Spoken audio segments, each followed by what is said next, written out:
John Waite owns Merlin's Comics on Main Street, as well as another building nearby that he lives in. You know, we have a couple apartments up here. We have roommates, and I'm going to bed, and it's like midnight, and I hear somebody yell. John says that roommate was frantic. There's a guy in here. He just opened the door and was staring at me, and then ran off. And so, I don't know, I just grabbed a baseball bat because my first thing was to kind of secure the place, make sure everyone is safe. And John was able to clear the second floor, baseball bat in hand. That's when he came back up here to the roof and secured this entry point. Again, the door, and around on this side, this small window that the intruder got in the first time, but he wasn't done just yet.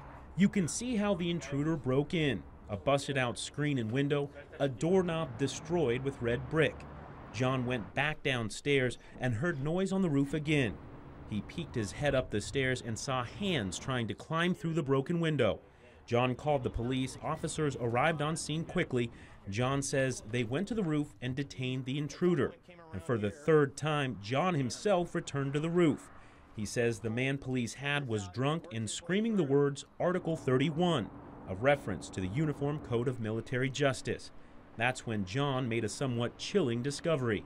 The man who had broken in had taken John's roofing knife and at some point, before he was caught, had built this on the rooftop. He's put up what in theory is like a rescue marker, which is just fascinating. And so I don't know if this guy is like kind of lost it. John says the officers on scene told him the intruder may have been a SEER specialist from Fairchild Air Force Base.